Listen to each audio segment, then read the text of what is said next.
I'm in love! I'm in love! Yippee! Is he new? I do my own stuff!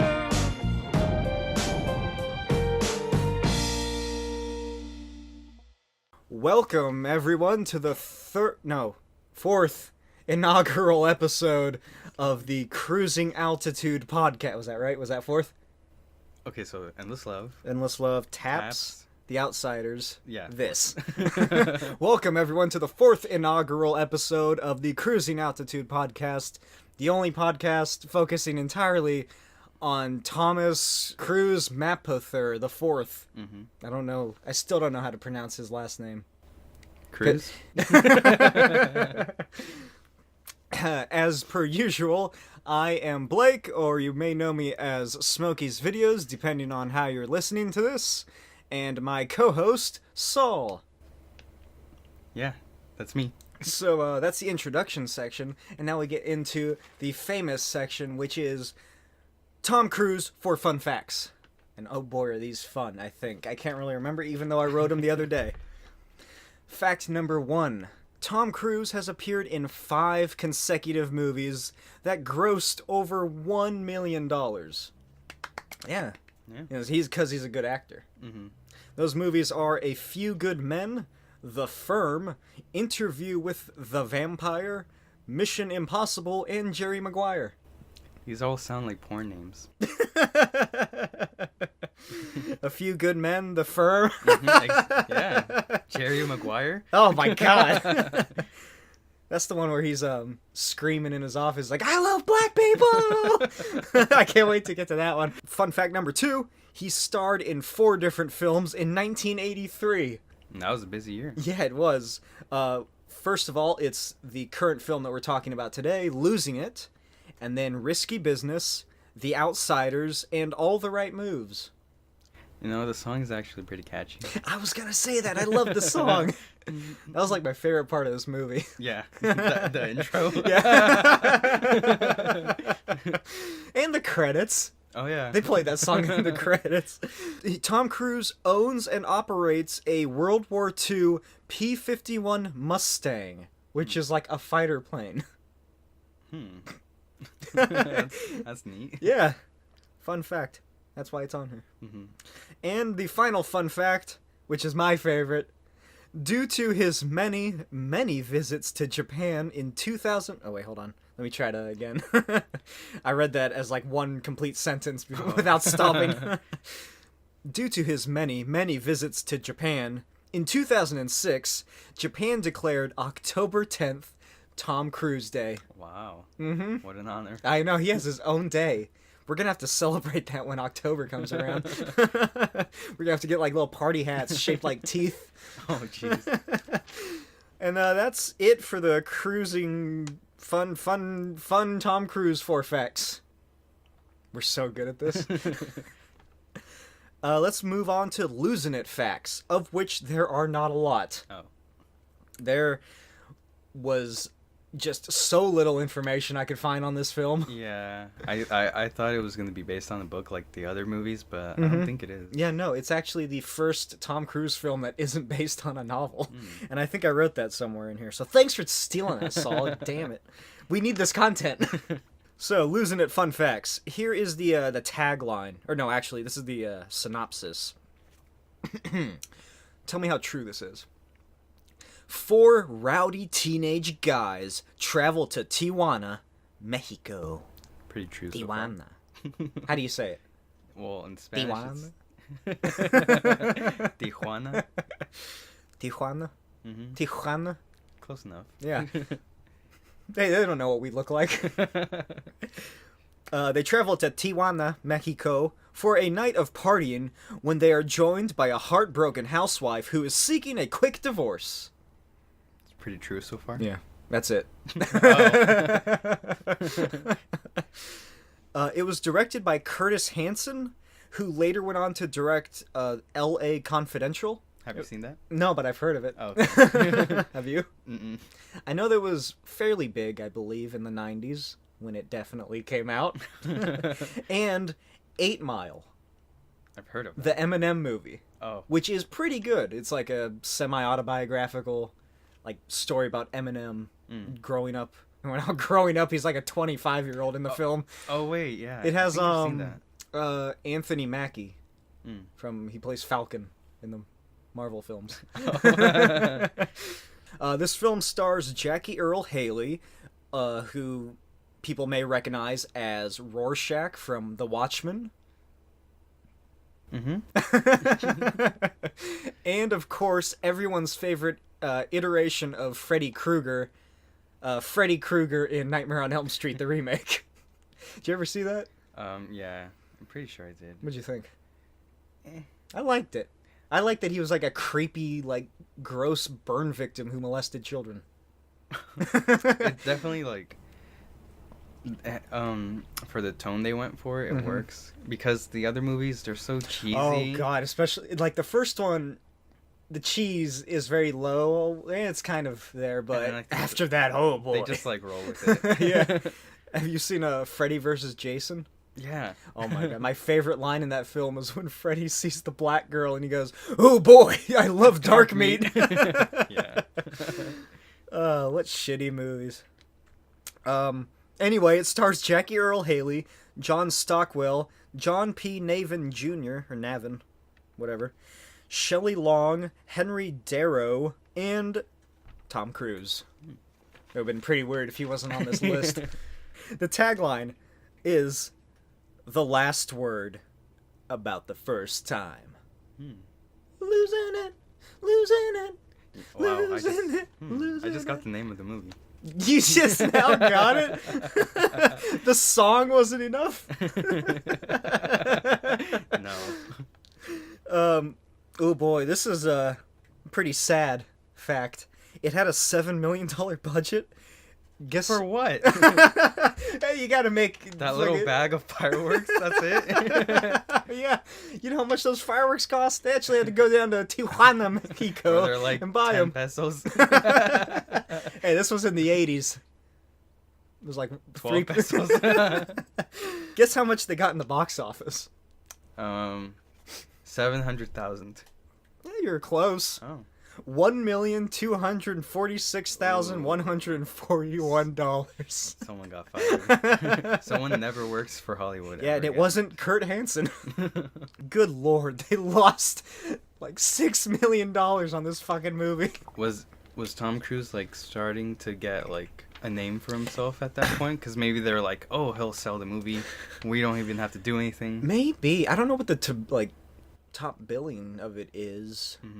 But it seems like it's Jackie Earle Haley and then Tom Cruise. But he's definitely, like, because he is the main character, basically. Yeah. Is this the first time? Yeah. This is the first time he's actually a main character. Nice. Good for him. I wonder where he's going to take his career. Who knows? I guess we'll have to find out. And that is it for the Losin' It facts. Here's some fun facts about Losin' It. The film is set in Tijuana, Mexico, but was filmed in Calexico, California. Oh. Because there's no way they're going down to Tijuana. Especially not in the 80s. And especially not with all that camera equipment. Exactly.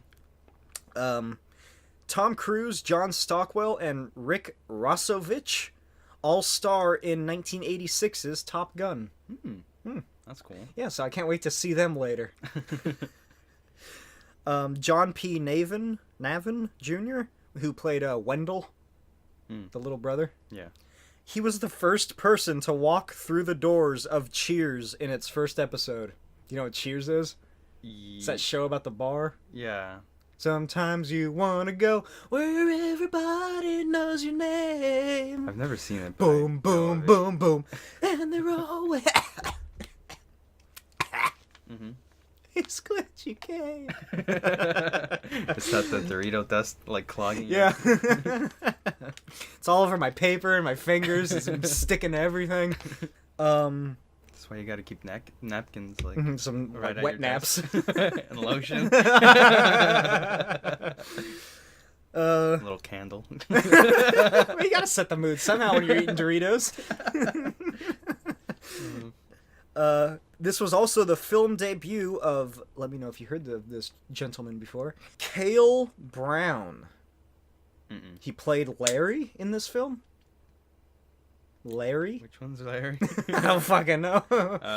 But this is interesting. He went on to do some other stuff, mainly television shows. But his most recent work was in Red Dead Redemption 2. Oh, damn. That's cool. Which is weird because you just brought that up the other day. Oh, yeah. Yeehaw. Yeah, that's it for my fun facts. That was fun. Yeah, and factual. Uh-huh. I'm gonna take a quick drink. If you want to do the same, I'll just cut this part out. I won't.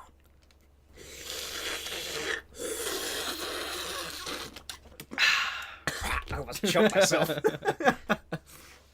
All right. Is this for Oh yeah, that's for my dog Turk. It's a little fire hydrant with doggy bags inside, is what Saul is looking at. I was wondering what that was. Are you ready to discuss this cinematic event that is Losing It? Everybody talks about Infinity Wars being a giant crossover, but I mean, this had Earle Haley, it had Tom Cruise, John Stockwell, Shelly Long, Cale Brown. What else is Shelly Long famous Oh, for? fuck if I know. Because, like, her voice was, like, really, really familiar. Keep vamping, I'll look it up on my phone. I want to say, like, the Brady Bunch? Oh, she was also on Cheers. Oh. She was also in Troop Beverly Hills. What the fuck? Look at that. Troop Beverly Hills. Oh, that's not a good look for her. She was in The Money Pit with Tom Hanks, Night Shift, Hello Again. Nice. Why are we talking about Shelly Long? This is about Tom Cruise, damn it. You're right. Alright, so you ready to talk about this fucking movie? So, Losing It. Dave's been itching for it. Woody can't stand it. If I can wait, why can't you wait? And Spider will do anything for it. Spider! Stop him! There comes a time when nothing seems more important than losing it. We're gonna be as crude as we want, as filthy as we want, and as gross as we want. You think I love you? Come on up. You don't go with the first one you see. You Yes, wait. I do. I'm not like ordinary guys. I got more of them hormones or something. Hello. How was I supposed to know that she was your sister?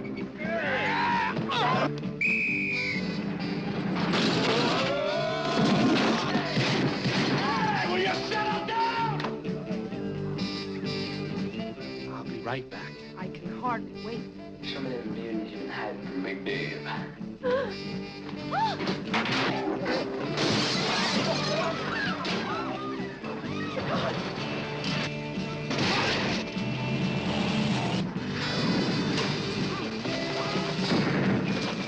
Get those maniacs! It's the last word about the first time. Losing it. It begins with a fun song about losing your virginity. All while it's cut between just a montage of Them getting ready. Yeah, Jackie Earle Haley plays Dave. Tom Cruise plays Woody. There's another guy named Spider. And some fourth guy who doesn't go on the trip, so who gives a shit about him? Oh, yeah. Yeah, I have a note about what happens during that scene where he tells them they can't go. Because Dave loses his fucking mind. Oh, my God, yeah. But before we get into that, the movie begins with a fun montage of them all getting ready, and Dave stuffs a giant sock into his underwear to make it look like he has a huge dick, which is a running gag throughout the whole film. Oh boy, was that comedic genius. It worked once, and then it was like, we get it. Mm-hmm. Even the first time was like, it's something nice. Yeah. And then he gets his little fedora because he he like idolizes Frank Sinatra. Yeah. And he wants to be Frank Sinatra. Oh gosh. They should have had him like try singing like in parts of the movie. He did. Really? I think. He does when they When first he- get to Tijuana. Oh yeah. And then they quickly tell him to shut up. I have right here, Tom is a goody-goody, which he is. Mm-hmm. He is, like, just a straight-laced guy in this film, which is so weird after seeing him in his first 3 appearances. In fucking Endless Love, he was telling a kid to start a fire. Mm-hmm. In Taps, he was shooting people. In The Outsiders, he was doing backflips off a car and screaming. Did he film this after the other 3? I don't know. Because in Taps, he looked like the Hulk compared to what he looks like in that movie. He's like Christian Bale with his, like, body change. I saw an article where it's like Christian Bale gains like 50,000 pounds to play a sandworm. Because I guess he's gonna be in like that like a remake of. He's gonna be in Dune? Yeah. Oh my god, he's serious? Yeah. Oh man, so good. Good for him. I wonder how many carbs he has to take in a day. A lot. 1 million and one. But yeah, Tom is a goody two shoes basically. He also, we see him while they're all getting ready. I can't really remember what the other kids do, but I remember what Tom does. I think they just dress themselves. Yeah, they just get ready and they're like being teenage boys, even though they're all like probably almost 30. Yeah. They did look young though. Mm-hmm. Jackie Earle Haley, a little iffy, but Yeah. He like, do you remember where he goes to a bookcase, Tom Cruise? And he like pulls like 3 books out. Oh yeah. And then pulls out a copy of Lolita with money hidden in it. I thought that was weird. Yeah, it was. First of all, why not just use one of the books in the front? Mm-hmm. Second of all, why is it Lolita that you're hiding? Do you know what that's about? Well, the Japan version. Oh. Unless it's the same thing, but What's the Japan version about, Saul? so basically, it's like a kind of style of. You're talking about the fashion. Yeah, this. Oh, no. It's like little girly, like little kid. Oh, Kind of. That. Is that not what you were talking about? What are you talking about? Oh, I thought that's what your definition. Oh no, Lolita was a novel or like it's just a book. Was it a play? No, I think it was just a novel written by a Russian author. I can't remember who. But it's about this school teacher who. Oh no. Don't worry, he doesn't teach at a school. Oh, okay. He goes and stays with this woman and her young daughter, who is about like 15 or 16, and they start fucking, and like they have a relationship, and the guy becomes obsessed with her, and doesn't turn out well. I can imagine. There's been 2 movies, one of which was directed by Stanley Kubrick, and another from the 90s starring Jeremy Irons. Pretty good. Pretty good story. Not a very good story, but it was an interesting movie. But yeah, that's the book Woody keeps his money in. Makes sense. Yeah. Oh yeah. So after the montage and everything, I think like the screen goes to black, and then it says, "A long time ago in a high school not so far away." What was that? That was so weird. I'm just trying to think of why they did it, because 83 was the year Return of the Jedi came out. But they just referenced Star Wars for no reason. They were just trying to fucking throw shit at the wall and see what stuck, I guess. This was like the original like those shitty like scary movie or whatever. Like just that sort of genre. Actually right here I have Original American Pie. Because it seems very proto-American Pie. Yeah. Just not as, like, comedic, I guess? Not as clever. Yeah. Well, I mean, American Pie has a kid fucking a pie. That's not very clever. True. How clever is it when they watch a girl get naked on a webcam? No, those movies are a blur to me. I remember the band one. Bandcamp? Yeah, Bandcamp. And then The Book of Love. And then they did a reboot, or no, not a reboot, like a continuation of like 6 or so years ago with all the same cast, and they're like older. I don't think it did very well. But yeah, like we were saying before we started recording, I feel like this film, it's trying to be a comedy, which you didn't even realize. No. What did you think it was? Like some kind of Like just coming of age story? film? Yeah. I don't even know what to like. I think it's just supposed to be like a teen comedy before like teen comedies were that big. I never laughed though. I don't think I did either. Once, Now that you think about it, maybe when I reread like some of this, I might laugh like thinking about At it. it. Yeah. But like the comedy isn't good, and some of the jokes go on for too long, Yeah. and it takes itself too seriously. Like he has a kid trying to like fucking drug a girl. Yeah. Like that what the was really fuck? bad. And then like he almost gets tortured. And like you're supposed to laugh because he's hanging from his underwear, I guess. Mm-hmm.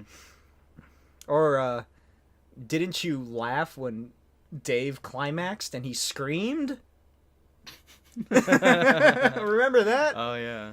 Remember that when they were doing, remember the running gag of the whorehouse and like the Marine inside the room and they kept going to the wrong room? Yeah, that and was it so- happened like 5 Yeah. times. And he didn't even like leave the room. Like, No, he's like, what the fuck are you doing? I'm trying to fucking get my rocks off. Mm-hmm. The most that guy did was like go to the doorway and look out in anger. He's like, oh, I guess they're gone, even though like. Even though this There's happened a- 3 other times.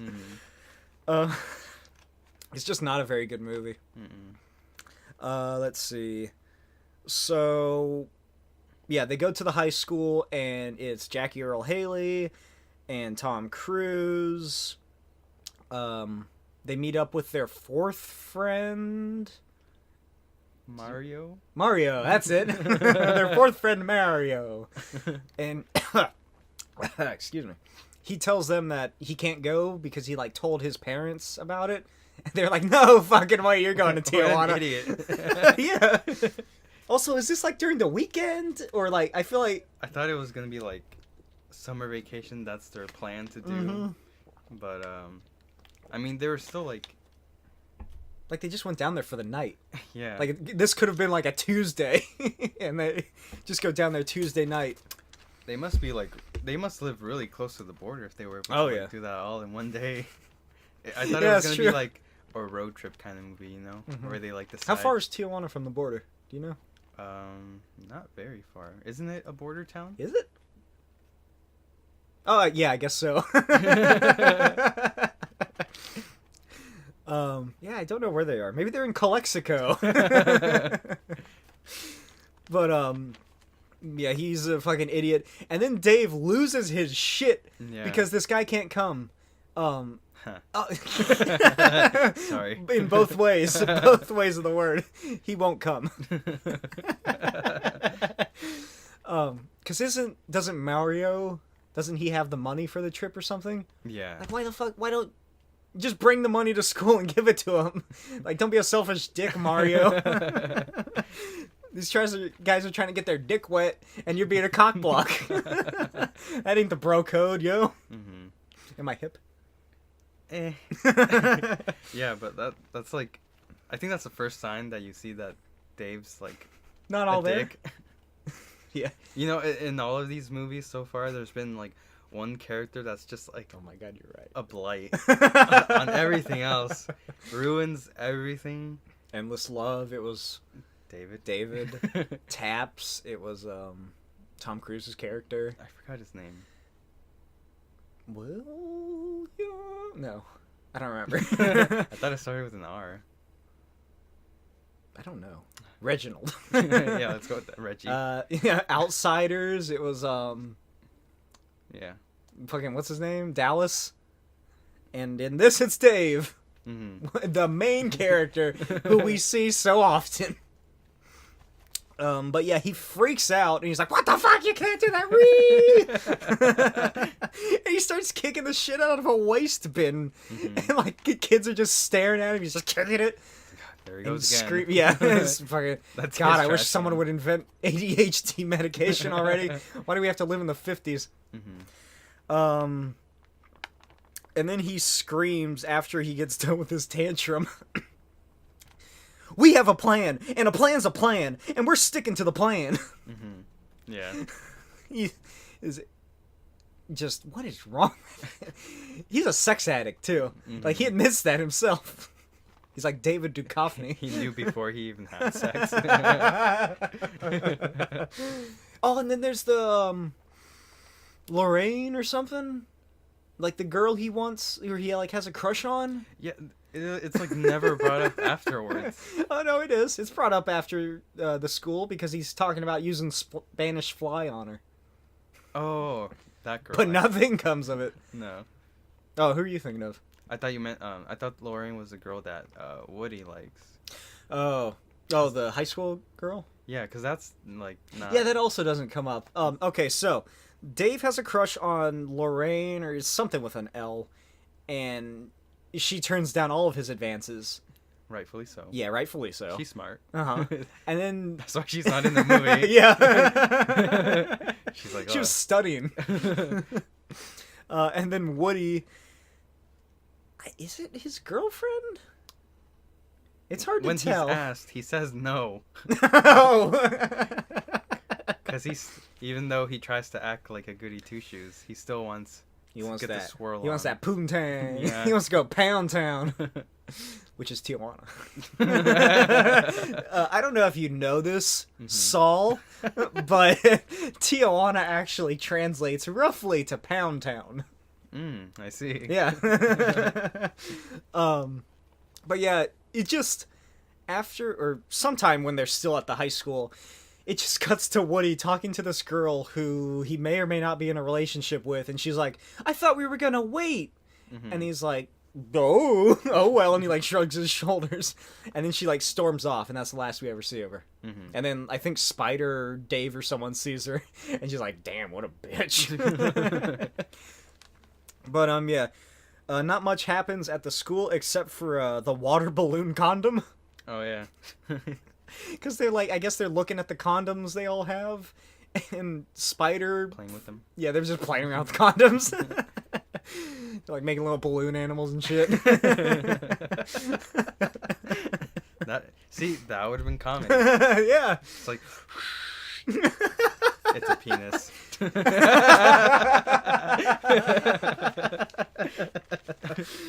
No, instead they just make water balloons and throw them at jocks. And then they get into a fight, and I was so dumb how they thought it was what's his face, Spider. He was just sitting there next to him. Who threw it? I thought it was Spider. Wasn't it Dave? Was it? It was like cause Spider was like sitting like at a table, and then the other kids like were hanging around like. Oh yeah, they were just standing around the water fountain. They were trying to throw it at Spider, and it hit the jock. Was that what happened? Yeah, and he's like, "Oh, I thought they just that. It probably was you." And then Spider gets in trouble for it. I'm like, the fuck? Oh, that's why he was on detention. Yeah. I did not pick that up. We also forgot to mention Wendell, who's Dave's little brother, who is like... What? I think he's probably my favorite character. Yeah, I think so too. He's a good character. He's like just a very smart, very financially wise, like preteen, I guess. I guess he's like, if they're all seniors, he's probably like a freshman. Yeah. Oh yeah, I guess they would be seniors. They never actually say their ages in this film. No. For legal reasons. Turns out there are like super seniors. And they're still virgins, so that's why they go to Tijuana. That's why Dave's so pissed off. Jeez, let's have a water break. But these vape pens aren't doing so. Oh my god, I know, right? What flavor's yours? Baja Blast. Mine's banana. Oh, that would have been bad. But anyway, Wendell, the first time we see him, he's like selling like students like his old work out of his locker. Does he have 2 lockers? Yeah, doesn't he? he? He has 2 lockers. I thought I was seeing another one. He must be really good at Monopoly. But yeah, he has like all these books and folders and shit with like a bunch of assignments. I guess he just did for like the ready, or maybe they're his old work or something. But he's just selling them to students. And Dave comes up and he's like, man, I need some cash. Can I help? Oh, God. Thank you. Can you help a brother out? And Literal brother. yeah. And Wendell, he only agrees to give Dave the money they need for their Escapade. tourism. Yeah, their sexcapades. If they agree to let him go to Tijuana with them. Mm-hmm. Does he say why? Yeah, because he wants to buy fireworks and then sell them here for like triple the money. I wasn't sure if that was a plan he came up then or later. No, it was like... So that was just his whole thing. He was like, he was always going to go on this trip. Yeah. What if he paid off Mario? Oh my god. Dude. Oh my god. This film has so many layers. That we added. Yeah. They were not there.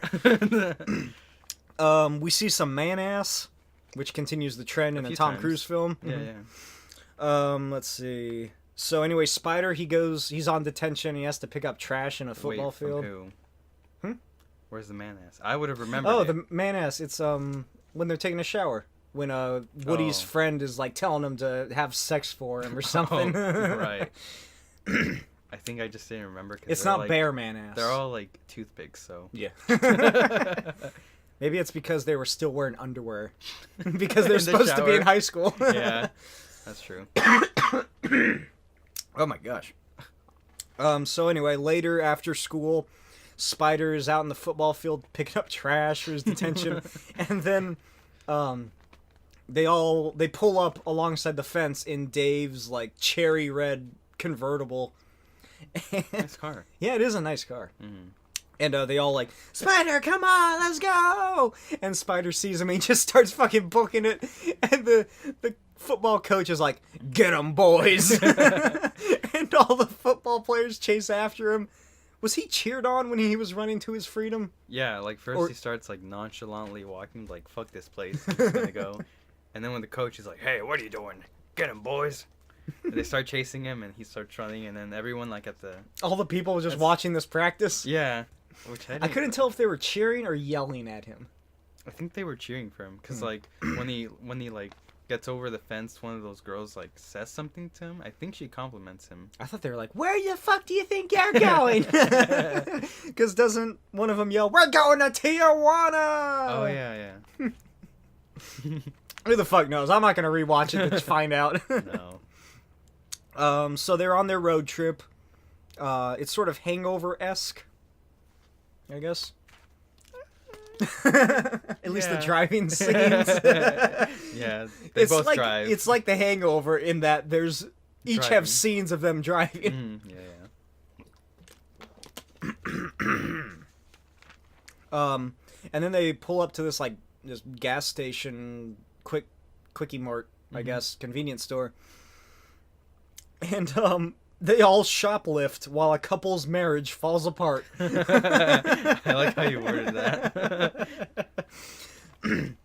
So when they walk in, what is Shelly Long's character? What's her name? Kathy? Oh, it is it? Yeah. Oh, yeah, that's right. I'm pretty sure. I have it written down right here.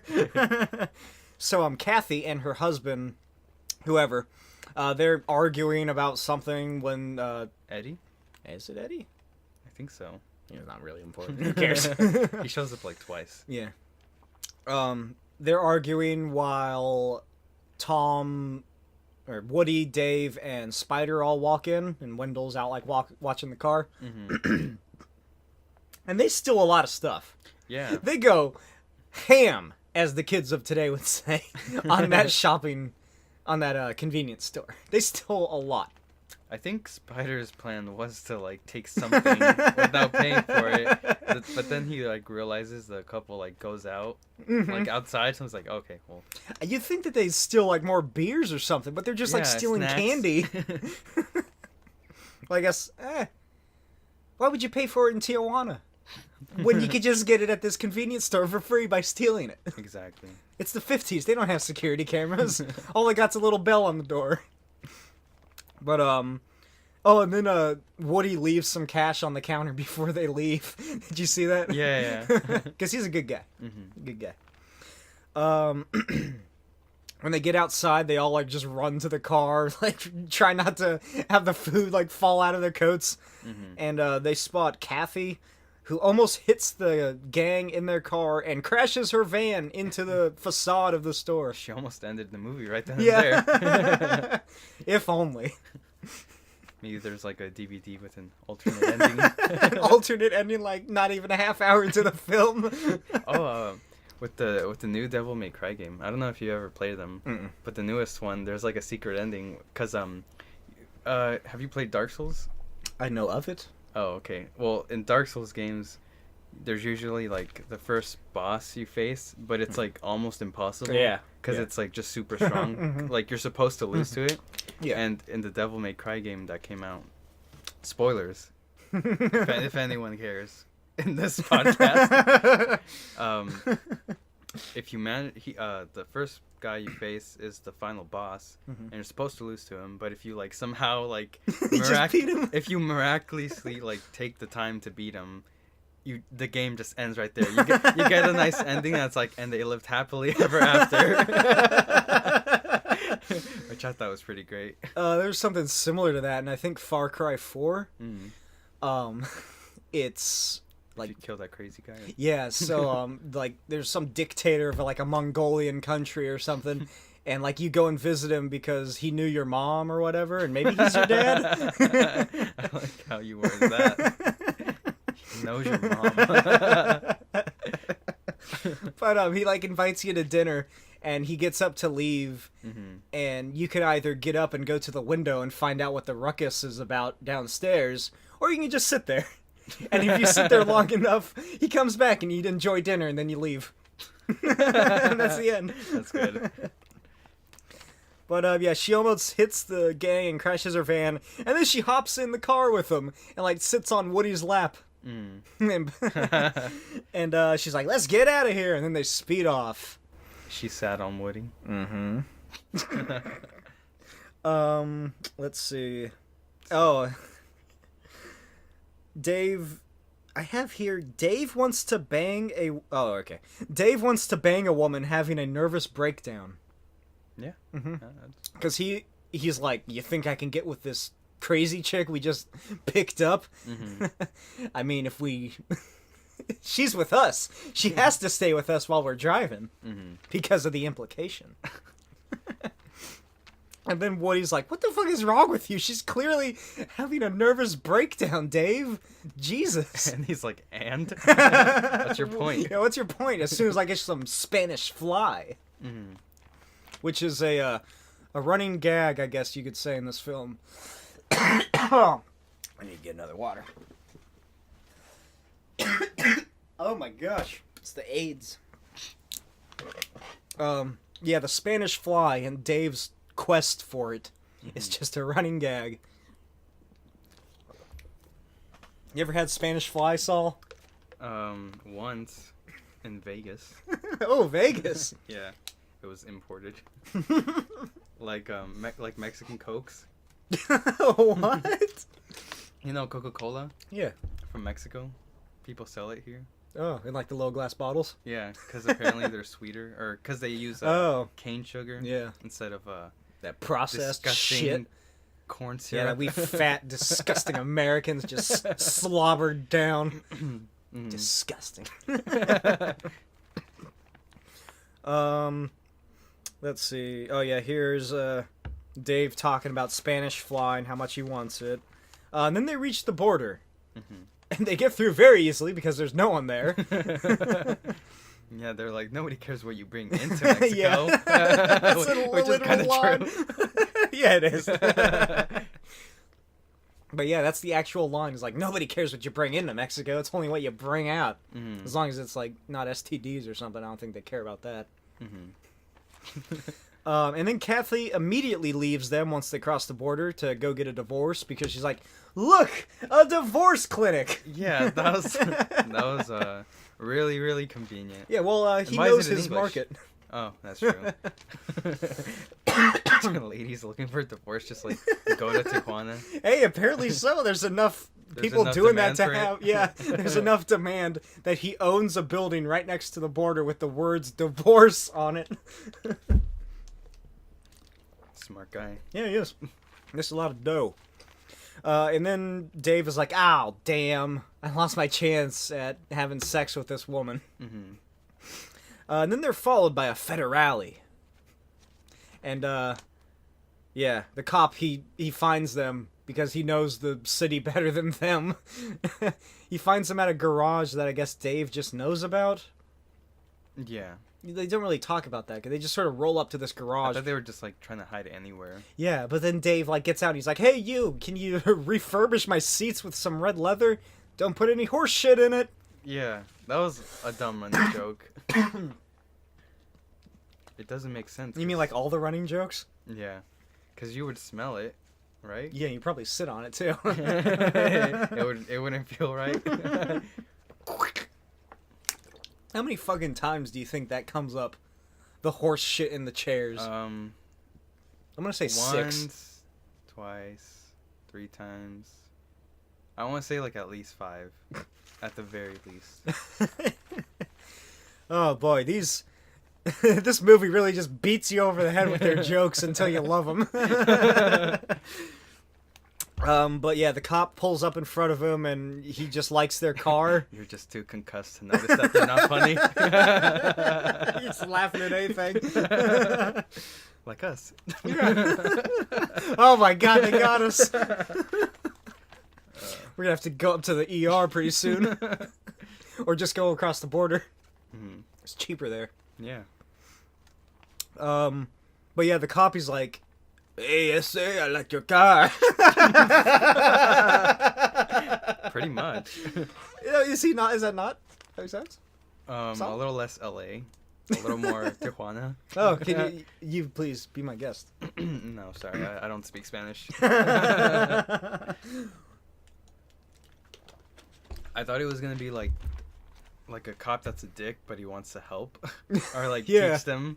But no, he's he's just a a terrible dick. person. Yeah. Yeah. We don't learn that until later, though. Mhm. Right now, he seems like he just wants to look at their car. Mm-hmm. But Spider tries to bribe him. Even though the cop isn't like doing anything or anything, he's like, "Hey, you got a tail light out. Make sure you get that fixed." Do we though? And that just pisses the cop off, and he's like, "Oh, you better hope I don't see you." Hope he doesn't. Then Dave leaves his car and little brother at Chewy's garage, and they make their way about the town. And this is where the movie really begins to pick up. Mm-hmm. Like an inch. Yeah. The three amigos then make their way down to Tijuana Boulevard. Mm-hmm. And they go across all the like fucking weird sex clubs and casinos and sex clubs and whatever else is there, the bars. Uh-huh. There's people selling knives and shit. And what did you think of the watch salesman running gag? Oh my god! Like the more we talk about it, there is just shitty running gags. It's just the same thing. Yeah. It's like they couldn't think of enough jokes They to just pad out this hour-long film. switch the character that it's applied to. Mm-hmm. Uh, It's like, it's been 15 minutes since we saw the watch guy. Let's get another joke in there from him. Except this time he says it's silver instead of gold. Oh yeah, he did. They could have at least like made him part of the plot. Like maybe like he's actually like surveillance for the cop or something. You know, something. Nope, that's too clever. Yeah. That's way too That's clever. asking for too much. All those 80s writers were full of cocaine. They couldn't All? think. I feel like this was one person. Oh, yeah. I'm giving too much credit. But yeah, there's just a bunch of street criers trying to get the boys to go into their club. And the one they eventually going into is called the Palace of Polynesian Pleasure. Wasn't there like a white woman on there Yeah. on the stage? And there's like, I don't know how Polynesian it is, because there's like a few tikis, I guess. Oh yeah, it's just like they're just wearing out lays and that's it. There's the giant tongue stage Oh yeah. with the guy like holding the handle, making the tongue Oh, like yeah. flip up. That's another thing, because that happens later in a different bar. Oh yeah. With, like- Woody? Or Yeah. no. What's his freaking face? Spider. Spider. So, in the first In the Palace of Polynesian Pleasure, the stage for the dancers to come onto. No pun intended. It looks like a giant tongue because, like, the door to the stage, I think it's like a mouth or something. Yeah. But the tip of the tongue is curled, and there's just a guy standing at the end of the stage with, like, a stick attached to the tongue, lifting it up and down so it looks like the tongue is doing some cunnilingus. Mm-hmm. And then later we see another guy with the exact same job, except he's doing it with like a little tiger head. Yeah, like some sort of large feline head on a wall. Yeah. What the fuck? I don't think he even did anything. No, it was just he was just laughing. It was just a like a regular bar. madman. Yeah, he wasn't supposed to be fucking with that. Let's see. Oh yeah, and then we cut back to Kathy and her adventures, and she gets most of the divorce paperwork done. She just has to like return to the United States and like fucking fill some other stuff out and then send it back to Tijuana. Might as well just. You might as well just fucking do it in America. Yeah. It doesn't seem that quick. But she's like, I'm free! Mm-hmm. And then she walks to Main Square and throws her ring into a fountain. And then she's like, oh shit, I forgot it's worth money. I could have just sold it. Yeah, and how does she find that out?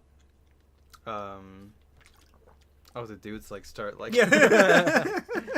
3 guys just see her do it and run into the fountain and try and find it. And then she runs back like a crazy woman and just starts like screaming at him, like kicking him. And she gets her ring and she's like, huh! And then like storms off and she's like dripping wet. Not for any reason in particular. I'm surprised by the lack of innuendos in this film. Yeah. That's too clever. This is just blunt force comedy. Yeah, any of them are just made by Dave. And they just come off as rapey because he's like... Oh god, he is so rapey. Let's see. Whorehouse hijinks. Mm-hmm. Which is when they're sitting at the lounge. That's good alliteration. When they're sitting in the lounge of the Palace of Polynesian Pleasure, 3 attractive women come up and like they sit in their booth with them and they're flirting with them and they're like, hey, give us some drinks. Why don't you? And Dave is like, yes, ma'am. And then she like touches the giant sock in his pants and she's like, damn. And then they're like, follow us upstairs, boys. And then when they go up there, the girls turn around and this giant Mexican man makes sure that they don't turn around and that they go upstairs to the prostitutes. Mm-hmm. And when we get up there, it's just like a bunch of... withering women. Yeah. And not all of them are withering. Yeah. They're mostly middle-aged, just older women. Just having to fuck.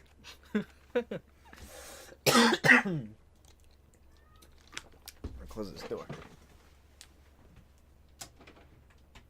And, yeah, and once they get up there, Dave is like, I call the blonde with the huge tits! Mm-hmm. Dibs! Who goes first in choosing their whore?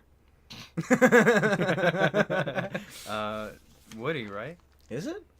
Cause he's that's right. He doesn't have a condom. That too, but he's not sure he wants to do it, but then they're like, no, it's okay, come on, we'll even let you pick first. Mm-hmm. Right in front of them. Yeah. Let's not treat these women like humans. Which Woody is the only person who does that. Mm-hmm. He's like, hello, miss. Hello, ma'am. Nice to meet you. Would you like to see my resume? It's blank. Yeah,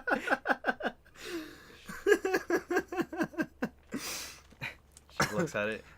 This just has references, and it's just your mother. Oh, man. And your hands? And your girlfriend? Ma, what are you taking for? Some kind of whore? Oh, man, but Woody chooses his woman, and then Spider chooses his, and then we get back to the scene we were talking about earlier with the Marine. running gag. Mm-hmm. And then Dave tries to barter with the prostitute.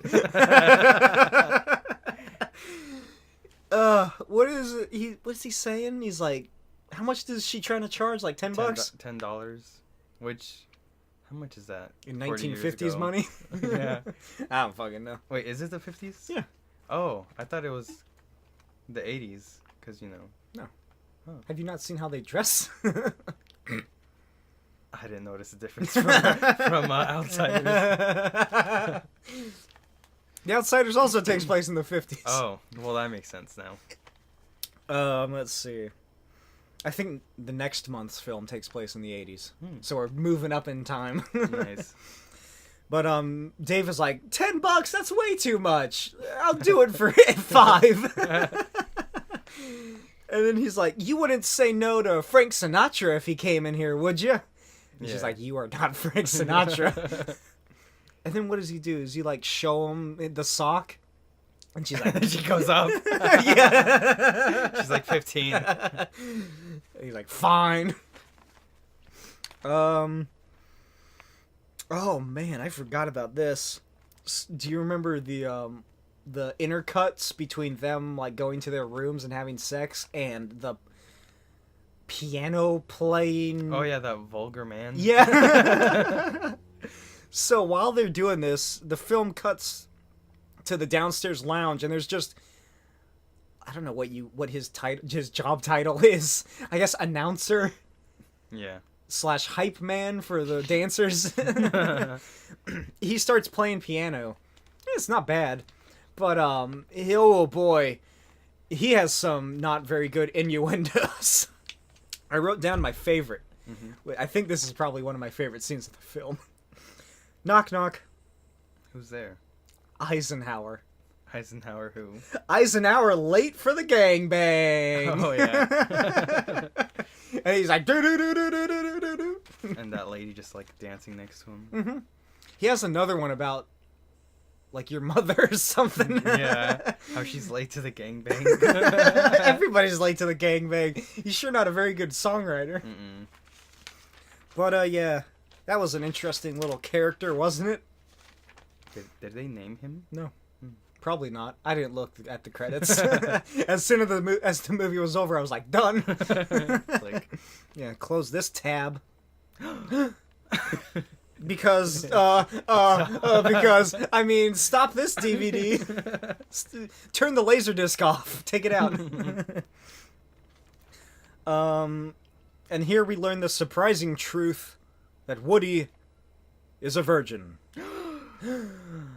And the woman's like, hey, keep your money. she pities him. And he's like, thank you, ma'am. And he just goes downstairs and has a drink at the bar. I have right here, Tom is the most likable he has ever been. Yeah. He was a good guy in this film. Mm-hmm. Wasn't an insane person. And definitely not like Dave or Spider. That aura just went all to Dave. Yeah. They were like, have you seen Jackie Earle Haley's face? Maybe it's the same, like, kind of spirit that possesses these. Because, you know, with Dave and David, they're just, like, sex maniacs. Oh, my God, you're right. And in Taps... He's, and Outsiders... violent. Yeah, Tom Cruise's character... Violent maniac. And Dallas are both violent maniacs. Mm-hmm. It's like the 7 deadly sins. Let's see. Oh, yeah, that's right. And then Kathy shows up at the bar. Mm-hmm. Because she's, like, fucking trying to find something to do. Yeah. And Spider has already come down from having sex, I think. He's down there, yeah. When she shows up. I thought it was gonna, like... I thought it was gonna be revealed that, like, he didn't either. Yeah, me too. But I guess so. Or maybe he didn't. We never find out. And now we'll never know. Yeah, nope. Because they're all old now. They're all dead. Dave died of STDs in the late 60s. He took very heavily into the free love movement. Mm-hmm. Let's see. Oh, yeah. So Kathy's like, here, let's have a drink to a mission accomplished. And then they hear Dave screaming from the room upstairs. Because earlier in the film, on the car ride down to Mexico, Dave says that a climax feels better if you scream. I have right here Woody x Kathy. You ship it? Mm-hmm. I ship Waffy. Or Cootie. Cootie? Sounds like a drug. Sounds like a rapper. Kid Cudi? No, Kid Cootie. Cootie. Cooties. Oh, here we go. I'm pretty proud of this joke. It's about on the same caliber as this film. Spider is an Iraq hole. That's good. What does he do to piss Woody off? He starts insulting Kathy. Oh, that's right. And he's like, he's just being a dick. Yeah. And Woody's like, hey, stop doing that. And Spider's like, stop being a white knight. Yeah, basically. And like, I think Tom or Woody tries to push him or something. And they just Yeah, and then Spider just decks him and takes off. Mm-hmm. Or no, and then Woody takes off. He's like, I can't believe you've done this. What's that line? And then Kathy runs after him. Yeah, she's like, you can be a real dick. You're a fucking asshole, Spider. Why do they call him Spider? That's his legal name. his mom hates him. If he hadn't gone to this school, he would have been an outsider. Oh, full circle. Let's see. Oh, yeah, that's right. I almost forgot about Wendell. Because he comes back into the movie when he's dropped off on Tijuana Boulevard and he's off to buy some fireworks because Chewie, the mechanic, told him where to get some good stuff. The good shit. Yeah. And he goes to this like weird like side alley marketplace. It looks like the fucking place from Gremlins. And he's like, hey, I'll buy this, I'll buy that, this, 20 of these, 30 of those. And I won't bargain with you because I do my deals. You don't screw me, I don't screw you. And then Dave runs into him after he's done shopping. And Dave screams, there's stuff in my seats with horse shit. Continuing that great joke that Tijuana mechanics stuff your seats with horse shit. I wonder if that was like an actual thing or if the writer just came up with this. It's on the same level as all the other jokes, so he probably thought he was clever and wrote that in. I feel like, because the movie's pretty short compared to the others. It's like an hour and a half? Hour and 20, maybe? Yeah. Hour and a half with credits? So I feel like this writer just like quickly wrote this on like the bus ride to Tijuana. To a conference, like on a used napkin. They had no script, just a napkin. Here's where Dave reveals that he is a sex addict to his brother. Because he's already had sex with the one woman, the blonde woman. And he's like, I need to go again. And he's like trying to get into these other clubs, and Wendell's like, Dave, what the fuck is wrong with you? Stop. We gotta get back. It's getting late. I am a young child in Tijuana, and we all have school tomorrow. It's picture day. That would have been a better movie. It just starts like in Tijuana and works like backwards. They're trying to leave. Yeah. Us. Oh my god. It's like Escape from New York. Oh yeah, that's right. Spider has his whole little like side plot where he's trying to find a donkey show. Oh yeah, that was his thing. Yeah, he was like, I want to see the donkey. Oh, have you seen that? I think it's based off of something else, but it's what's it called? Something Dawn from dusk till dawn. Oh yeah, the like a vampire. Yeah, it's with Tarantino and I can't remember the other guy's name. But what if that had been tied into that? It's in the same universe. It starts off as like a teen comedy and turns into the vampires. Yeah. That would have been good. And then it ties into Endless Love, where they are also vampires, as we established. David just shows up. He's out of prison. He broke out of prison. Turns out the warden was a vampire. I was just gonna say the prison was run by vampires. God, just make every movie a vampire movie. It's so simple. Yeah, I know. But yeah, Spider's looking for his fucking donkey show, which you know what that is, right? It's where a woman fucks a donkey. Oh my, really? That's what that was? I thought he was just trying to find like a petting Just zoo. Which he just wants to see a donkey. Yeah. Maybe he does. Because he says, I've never seen a donkey. So I'm like, oh, I mean, that's kind of innocent for you, because you're like the womanizer in this group. He's the bad boy. So he's just a pervert. Maybe he did only want to see a donkey. Like, if he hadn't gotten into that, spoiler alert, if he hadn't gotten into that bar fight, maybe he would have seen a donkey have sex with a woman. And he would have been like, what the fuck? He's like, this is what that is? This is what a donkey is? I never want to have sex again. And he just turns into like a straight-laced guy. He turns into Woody. Yeah. He's just like... And then his hair is like combed to the side. He's wearing a fucking button up. Mm-hmm. Just like just poofs. Oh yeah, and then we go back to the Spanish Fly, and Dave yells that in reference to Lorraine or whatever his crush's name is, he wants to fuck her brains loose. I like that the dude pulled a gun on him at the drugstore. Oh yeah, that's right. That was great. He deserved that. Yeah, he did. Is that when he does it? Yeah, because he wants to go buy some of that, and he thinks like a little... Oh yeah, that's right. A tiny little pharmacy is gonna sell Spanish Fly. If you don't know what Spanish Fly is, one, it's not real. Two, it's like an aphrodisiac thing that makes you really horny.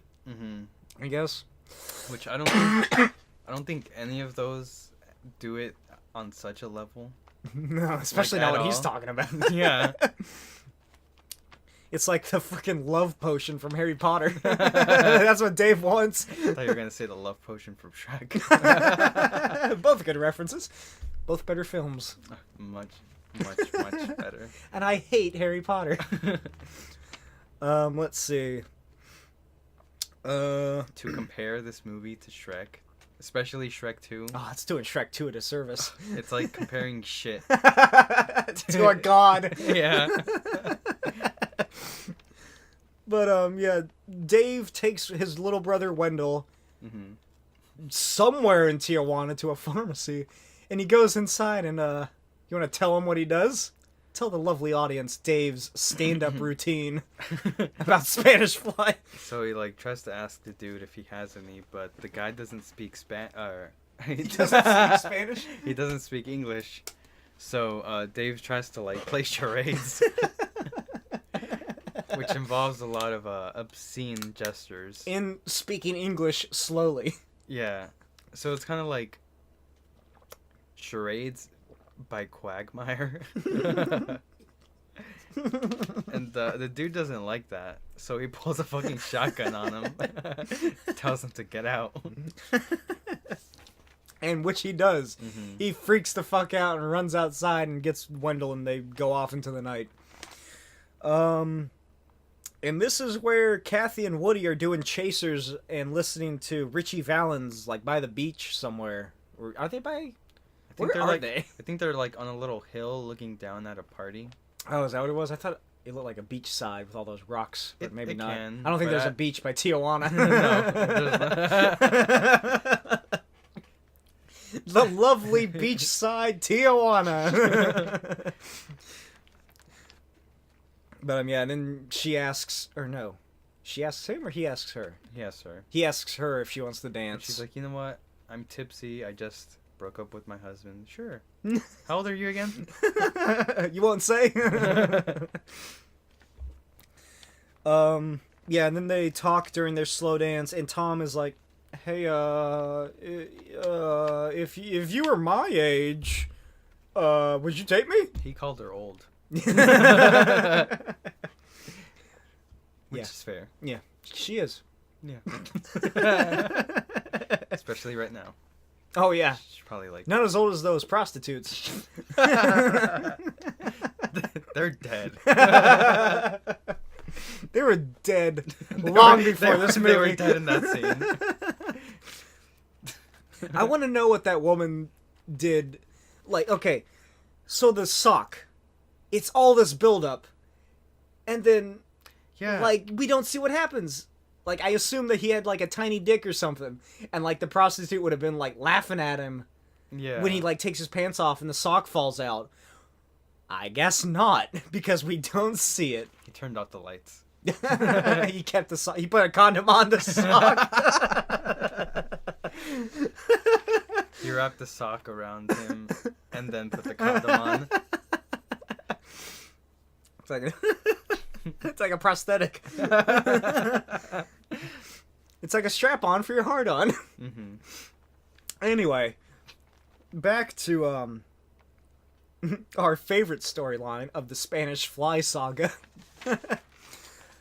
Dave and Wendell, I was about to say Woody, they get into a taxi cab with a strange man who promises them drugs. And Wendell's like, I don't think this is a good idea, Dave. And Dave tells him to shut the fuck up. And He's not thinking with his brain. no, definitely not. He's thinking with his head. Mm-hmm. his horny, addictive head. And where do they go, Saul? After they drive for like 15 minutes to take that toll up. They show up at a little pharmacy. It looks a little familiar. Yeah. I think they It's almost like they used the same camera angle.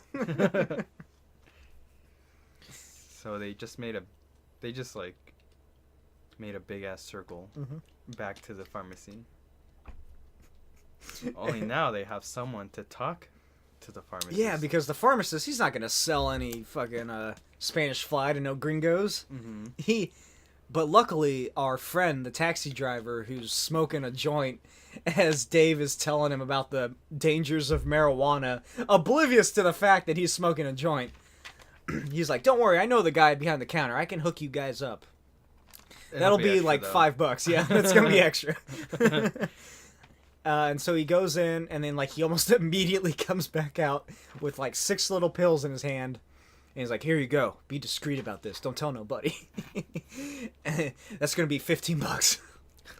Which is all the money Dave has left. Mm-hmm.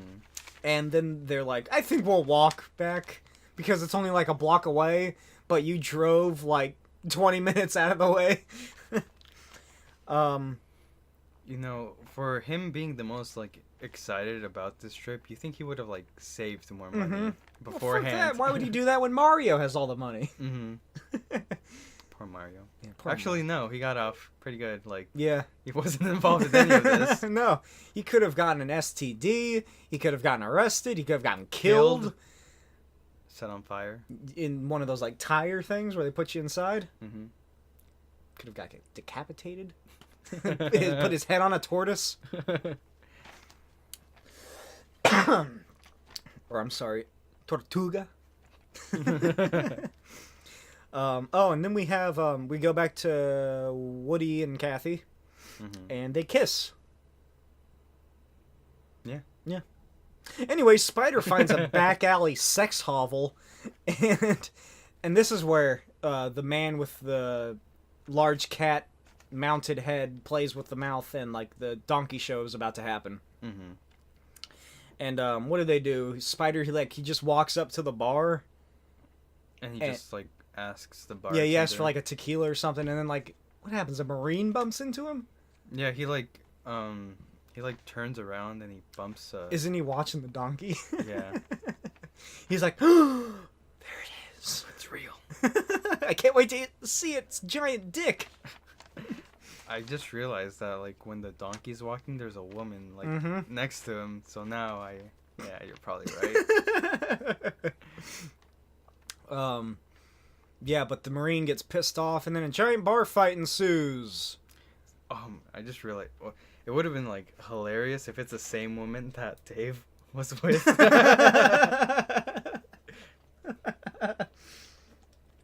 You just hear a scene from like the outside of the door. It's like, do you smell something? Smells like shit in here. Ugh. Smells like a donkey's ass. Oh God. That's my other job. Yeah. Yeah, I work at a zoo. Yeah, I was gonna say, oh, you work at a petting zoo. Yeah. Yeah, sure. That's gonna be $20, kid. And then Woody. Okay, so here we go. Dave gets his Spanish fly. Woody and Kathy get a motel room, and Spider gets into a bar fight. Dave is a sex fiend. The cop from earlier stops the bar fight and arrests Spider. And after bumping uglies, Woody and Kathy spot Spider getting taken away in a police car. What'd you think of their romance? I was hoping it wasn't gonna happen, but then when they were like renting a hotel room, I'm like, oh no. Must have been like only for the hour, I assume. They're like, how much do you charge? Like a peso? every half hour. Oh, that's just what. That's way too much time. You can't split that. Can we bring it down to like 10 minutes?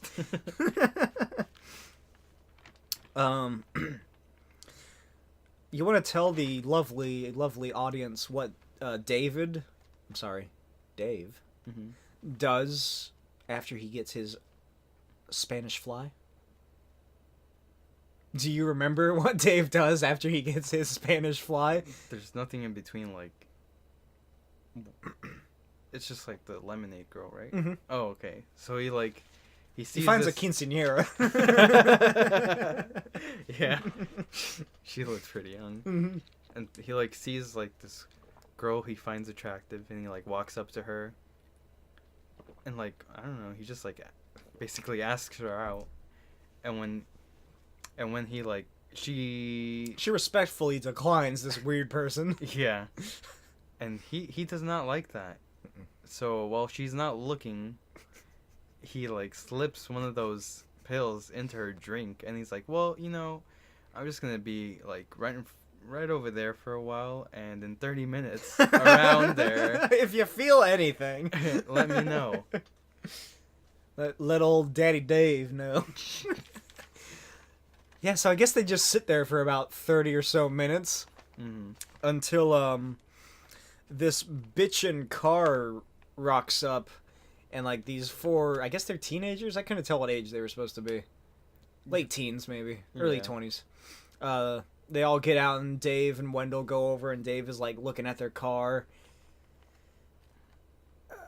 I can't remember their conversation. How does it come up? I don't remember. I was gonna ask you. Anyway, the topic of Spanish fly is brought up, and Dave is like, yeah, I got me some Spanish fly from this pharmacy downtown, you see. And the Mexican leader, the driver of the car, he's like, man, that's not real. What are you talking about? That is made up. You lost money. You got scammed. Yeah, he's like, no, look, it's real. I have it right here. I have all these pills. He's like, it's like penicillin, right? It's aspirin. Aspirin. Yeah, there we go. But I think, oh no, and Dave's like, so that shit I gave that girl over there is aspirin? And then it's revealed that the driver of the car is the brother of the girl. Wow, what an original plot device. What a coincidence. Yeah. Jesus. This whole movie is just coincidences. Yeah. And that leads to Dave and Wendell getting abducted. Holy shit. They're lucky they didn't get killed, eh? So yeah, they get abducted. Spider is then brought to a Tijuana jail. And since it's a Tijuana jail, he probably won't be getting out, which we have heard multiple times in this film. And he's about to be Nacho Libre's bitch. When that dude walked up, I'm like, oh, this is where Spider gets all his holes resized. But yeah, it's this giant jail cell with all these people in there, probably about around 50 or so. I was thinking 30. Okay. That guy takes 30 up to a lot 50. of space. Yeah, he does.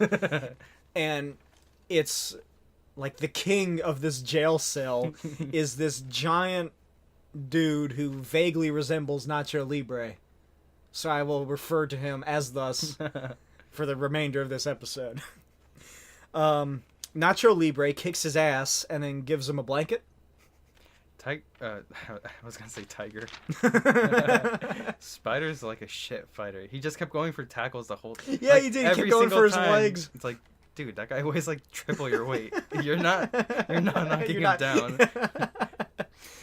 But yeah, so Spider gets his ass kicked and thrown against the wall where he is knocked unconscious. I hope that was a stunt double. It wasn't. That was a real wall. And a real concussion. Let's see. Oh, then the Mexican teens drive Dave and Wendell to like a Mad Max looking junkyard. Yeah. Where they proceed to hang Dave by his underwear from a crane. And then they get a blowtorch or a flamethrower. And they start just shooting it up at him. Mm-hmm. But hold on to the edge of your seats, audience. Because, first of all, what happens next? I think we cut back to the jail. And the three sailors or Marines show up. Mm-hmm. And they start to pick a fight with Spider. But then Nacho Libre comes out and kicks all their asses. my favorite scene of the film happens. I don't know if you noticed how bad the ADR was for this movie. ADR? It's like the voiceovers, like where they have to redub oh my God. it. I thought that was like my DVD. I thought that was like the audio being off. Nope. Or like, that was weird. That was really bad. Yeah, it's very clear that they got the actors to record their lines later and then put them back in post-production, or in the editing. First of all, for this fight between the three Marines, there's no Foley work at all for their punches. It's just silent punches, no sounds, a few ughs, not very good ones. Mm-mm. And then when Nacho Libre comes up, he throws one of the Marines and he screams like a ghost as he flies off screen. Nacho Libre picks up the guy and he's like, throws him off, and the dude's like, ooh! Yeah, that was really bad. I thought that was like... It's like they ran out of budget halfway through the film. Their $7 million budget. Oh, man. Dave is lifted up by the crane, and they continue to scare him. And then, what's their names? Woody and Kathy show up at the jail, and they talk to the cop, who's the same older cop from earlier, and they ask what it is Spider has done and why he, like, faces 4 to 5 years in prison. Mm-hmm. And the cop's like, he pissed me off. Where are the other cops? He's the only one. That's why he can do whatever he wants. He's the only cop in Tijuana. He arrested everyone else. He's like he's like the Mexican Judge Dredd. Mm. But how do they get him free? At first I thought it was going to be like Kathy using her feminine wiles on him. But then it turns out he's gay. That's a plot twist. Oh, that's right. That's right. I remember seeing your plot twist in the movie. No, but you don't get to find out until later when they go back to the mechanic. Oh, that's right. That's right. Yeah. So it's Woody and Kathy are trying to bargain Spider's with freedom. Someone else's car. Yeah. So Woody, he promises Dave's car to this cop to free Spider because he's like, Dave won't mind. We're trying to free our friend from imprisonment. He doesn't know his friend very well. No, he doesn't. Friend. Acquaintance. Schoolmate. Yeah, possible shooter. So Spider is released, and he says goodbye to Nacho. I wrote this note before the scene happened. Because I thought it'd be funny. And it happened. Oh. I was like, there's no way he, like, says goodbye to Nacho Libre, because that'd be too just wacky. But he does. He's like, bye, friend. He waves, and Nacho, like, he gives him a head nod of understanding. I thought he was going to give him, like, a thumbs up. I got Moxie Kid. I like that. You wouldn't say it in English. Tú tienes Moxie Kid.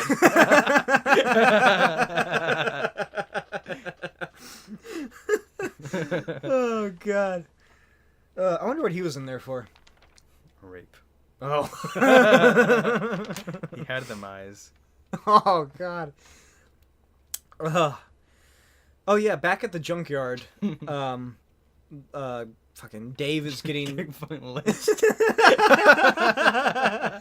he's not getting lynched. Yeah, he's white. Yeah. But No, wait, but they're in Mexico, so he's the minority. So what?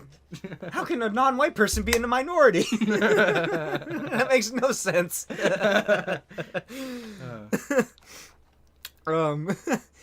So, oh yeah, that's another example of bad voiceover work, is where they're getting the flamethrower ready. Oh yeah, And it's a guy who sounds like the voice. It sounds like a 40-year-old man. He's like, "We're not really gonna kill him, are we?" Yeah, he's like, "No, we're just gonna scare him." Yeah. That's when I started noticing that, and I was like, "Oh." Yeah, it happens like halfway through the movie. Yeah. They just lost all the audio from it.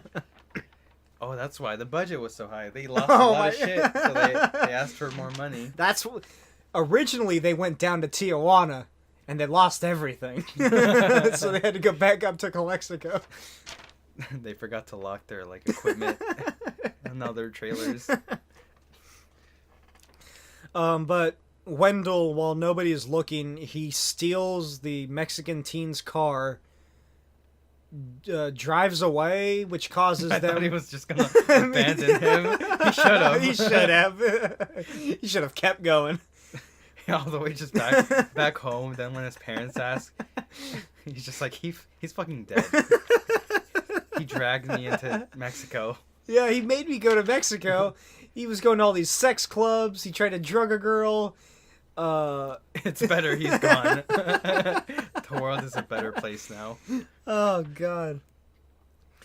But that causes the Mexican teens to leave Dave hanging there, and they chase after him, and then Wendell loops back around somehow and operates the crane, like one a child knows how to do, and frees Dave. Luckily, yay! He knew how to drive well too.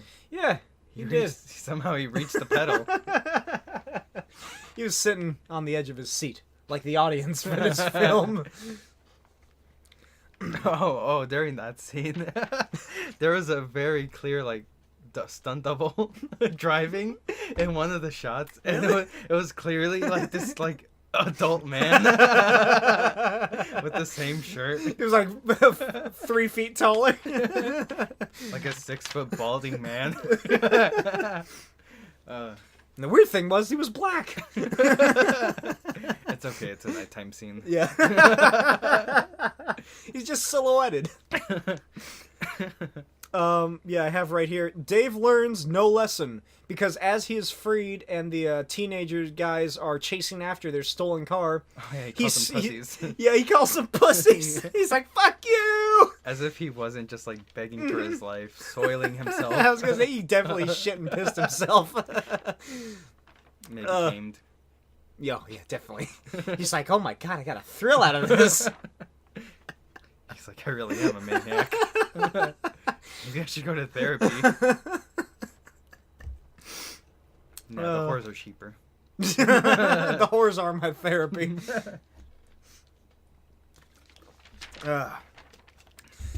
Oh yeah, and this is where Dave learns that Woody gave his car to the cop because all the characters, they all come back to converge. Chewie's garage. Yeah, they convert back.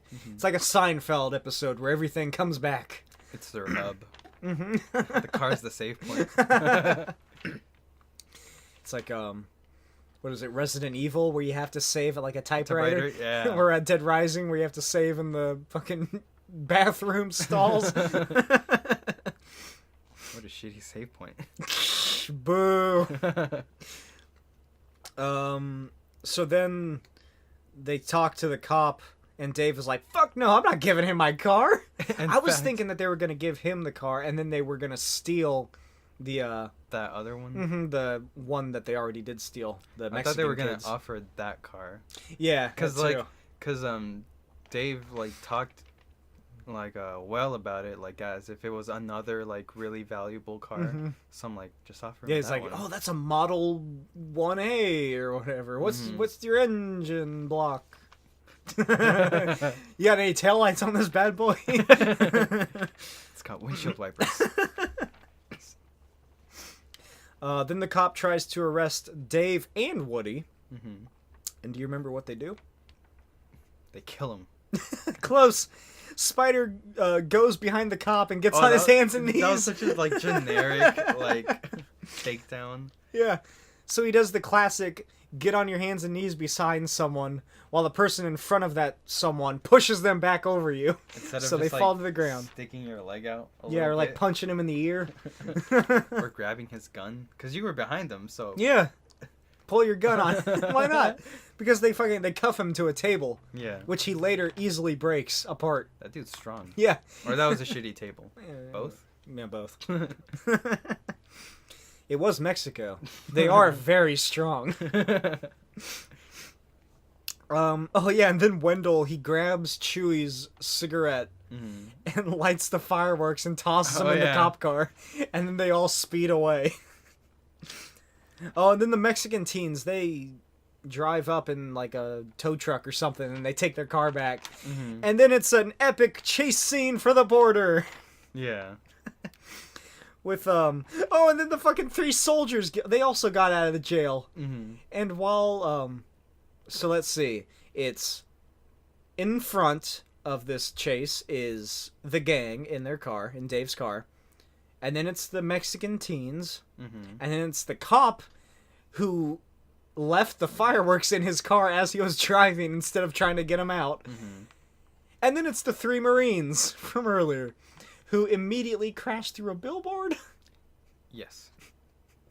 Which, why would the driver, like, not be Because they're so watching? shocked when they see fucking Spider or whatever. It's a very unnecessary scene. Yeah. It didn't do anything. No, it didn't. I think they're sailors. Are they sailors?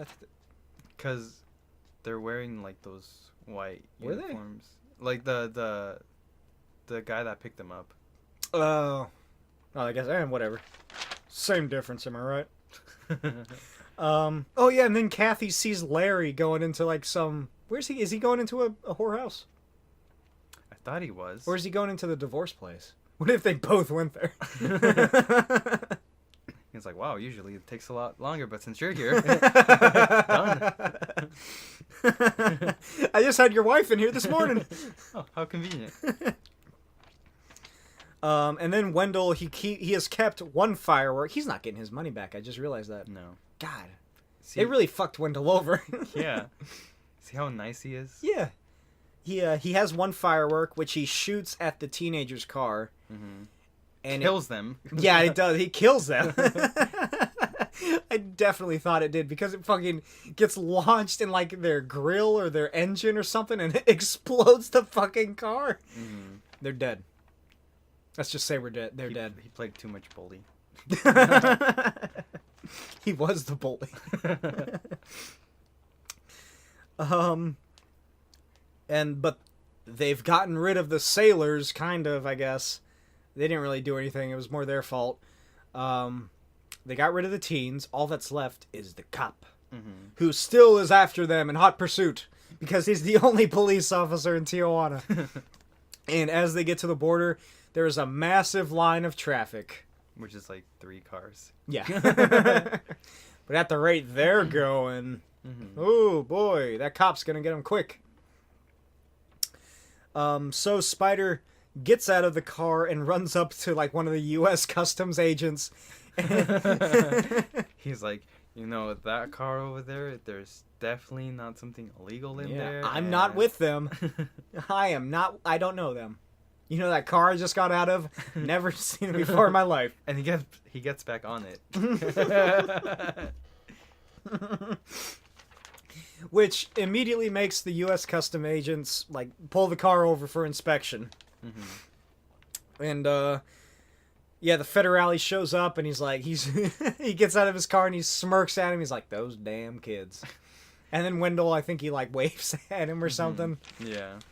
That was weird, because he's like an asshole, but then he's like smiling at them. He's just having fun. Mm-hmm. Just having a bunch of laughs with these kids. He's Throwing trying to them- teach them a lesson that none of them will learn. by throwing one of them in prison for 4 years. Yeah, it's fun. Mm-hmm. Look, there's not a lot to do in Tijuana besides drink and have sex. Mm-hmm. Not necessarily in that order. Watch some donkeys. Let's see. Then we have the strip search scene Oh yeah. with the sock. Because the U.S. Border Patrol are like, "Son, what is that in your underwear?" And Dave's like, "Oh, it's a sock. It's just a joke." And he brings it out, and like the guy inspects it, and then he gives it back to Dave, and then he throws it in the trash. Mm-hmm. And That's that was it. That's it. That's this fucking movie. There's so little payoff for anything. Yeah. There's no horse shit in the seats. Oh yeah. You don't get to see a donkey show. Oh man, you're right. Like when they were taking the car apart, they should have just been like, "Oh, why does it smell like shit?" Yeah, what's wrong with these seats? Nope. The writer probably forgot he wrote those lines. Let's see. Oh yeah, and then once they get done with the search and inspection and like the car's put back together by the Border Patrol, which Dave is upset about because he thinks they're going to scratch it or something. Mm-hmm. Kathy sees Larry crossing back over the border, and she says her goodbyes to Woody. I have right here in parentheses, cuck kiss. I'm not gonna lie, I thought the same thing. Because she kisses Woody right in front of her husband. And he's like, "What the fuck?" And then she takes off with him. But not before kissing him too. That's true. She's a harlot. Which means that by proxy, Larry kissed Woody? mm-hmm. And that means he's gay. And that's And not a okay in the pedophile. 50s. Oh my god. Maybe. We don't know how old he is. But Woody has kissed Wendell. Which does make Larry a pedophile. Yeah.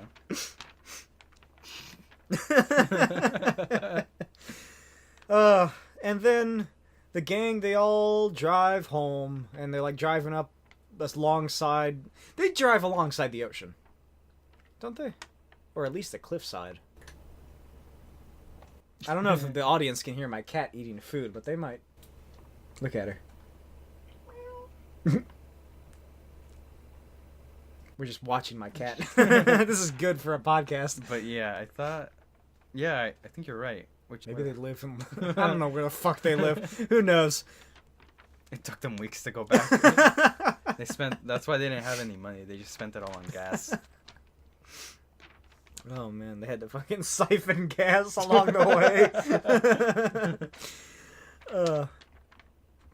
And then they stop at a diner, like a roadside diner, and Dave finally ditches his fucking fedora.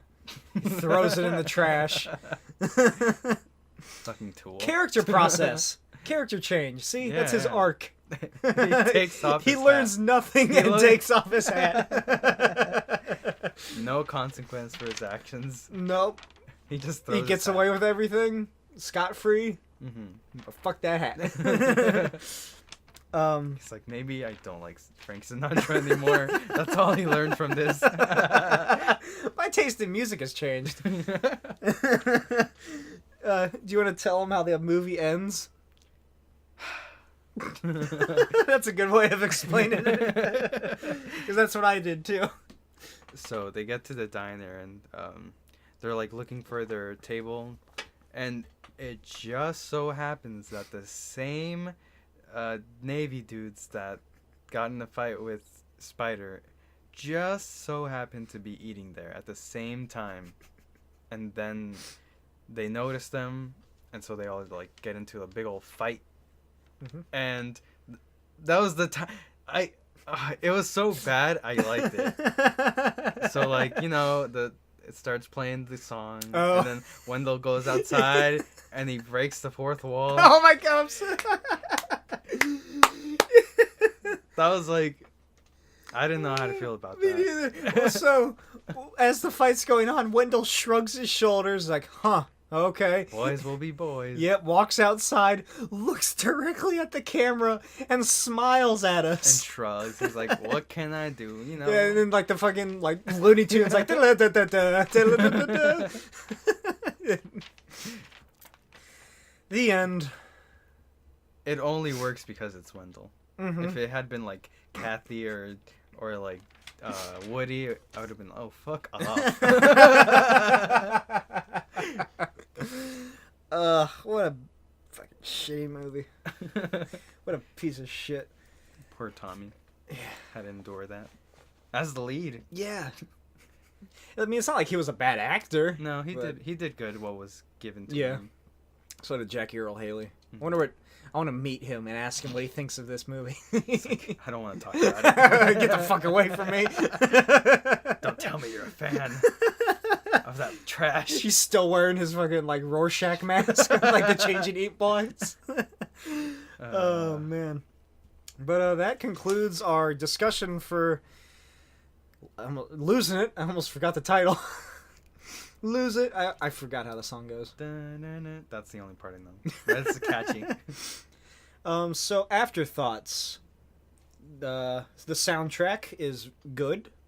The one song. No, there's other songs. There's like 50 songs, but okay. but it was entertaining. It wasn't that bad. Probably one of the best things about this movie. And of course, as we've said multiple times, Tom and Jackie Earle Haley's acting was very good, especially for I don't know how old they were. Probably a little older than us, I guess. Yeah. So like 48.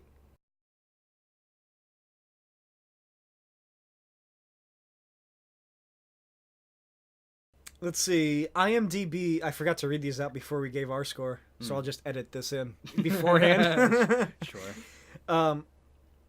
IMDb rates this as a 4.8 out of 10. So it's pretty similar to yours. Yeah. Rotten Tomatoes has 22%. Ooh, how many like reviews? It was between actually I think the like critic reviews because there's like two different categories or whatever. Oh yeah, like user and critic. Yeah, the users the highest was like 25% and the lowest for the critics was 20%. So I just put it about halfway at 22. It has a 51 out of 100, I guess, on Metascore. And on Chuck's Connection, it has 2 Chucks out of an unknown amount. It was one of the very few websites I found that had a review on this movie. And they rated it by Chucks, as in the shoe.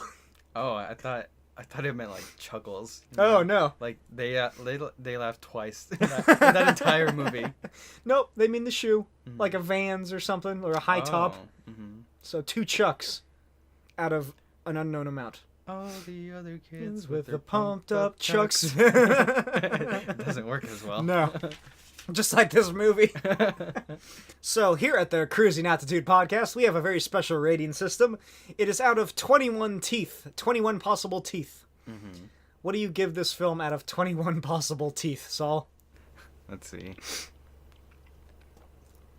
5 teeth and like 1 cavity-filled molar. Wow. That's damn. That's the lowest we've ever gone. Usually it's Yeah. been like at least above 10. But I gave this movie a 10 out of 21 teeth. One of those, actually, I'm going to say 9 now. And one tooth has a cap on it. That caps the soundtrack.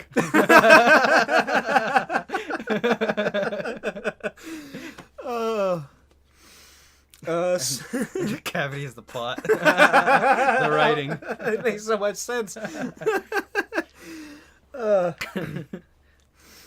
So I've decided that we should try a new thing here with our rating system, which is where we rate all the movies we watch. In order? Yeah, or out of how much we like them. I stole this from another podcast called The Battle of the Atom, which is about the X-Men. You should all check that out. It's pretty good. Oh, okay. All right. So, So- it's like favorite to least favorite. Yeah.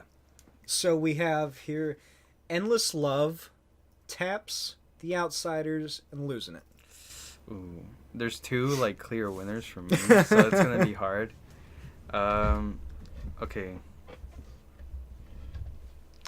But it would be too easy to just like make two of them first place. So We're not doing that.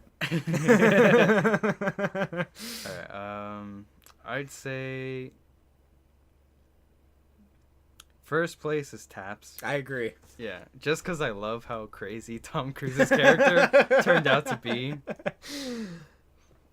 It's and that's the best he looked it's like too. quality Tom craziness. Yeah. Besides the Oprah show. Mhm. Plus, he was like jacked in that movie. So. Was he? Yeah. I thought he was more pudgy. I mean, He was fat strong. that type of strength. Yeah. No, because there's like a scene. Trust me, I remember.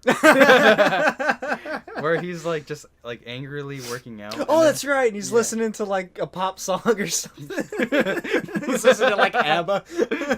I was gonna say just like a podcast of He's reading listening to Mein Kampf. Oh God! Listen, an audiobook on cassette. But yeah, Wouldn't surprise me at that school. and like he was like really ripped there. No, but second would be losing. No, I'm just kidding. Yeah, right. We all know where that's going.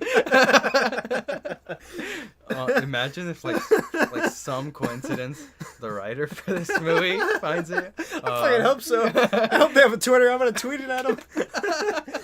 I'm sorry, but your movie was terrible. They know. Okay, so second place. It's between Endless Love and The Outside. I'm gonna say Endless Love. I'm gonna say Outsiders. Oh, Just because I like the story. It's a good story. that's true. Well, hold on. I know what we can do. So, I have right here the patented Tom Cruise coin. On one side, it's Tom Cruise's face. Oh, yeah. And on the other side, It's a plane. it's the golden planes that Scientology says the aliens came on. So, do you want heads or tails for Outsiders? Do you want Tom's face or the plane? The plane. Okay. So I have Tom's face. If I win, Endless Love goes to second. Okay. If you win, The Outsiders goes to second place. Oh, my eye. Oh God, Saul, you okay? Yeah. Oh my God. It's okay. It's a glass eye. Oh, oh, gross. I never noticed that. It's so lifelike. Oh, God damn it, you won. Well, I guess Outsiders is going in second spot. Hell yeah. Which would you like to put into third place? Is that even a question? Endless Love. Okay, who could have seen that coming? Which means, of course, that Losing It. Loses it. Yep, good one. I was just gonna say it comes in last place, but that was much better. But it works for like the theme of the movie. It didn't come at all. This is gonna be fun when like we have a good amount of movies. Yeah, it is. It's still gonna be last. Yeah, I don't know if we're ever gonna get one worse than that. Probably not. Oh God. So I wonder what, like, if we ever got to ask Tom Cruise, like we don't even mention it. We just ask, like, what's your least favorite movie? Like, before we even finish the sentence, he's like losing it. Without a doubt. I found his official website, and I was very surprised to see that he had that listed on his filmography. I thought he tried to hide it.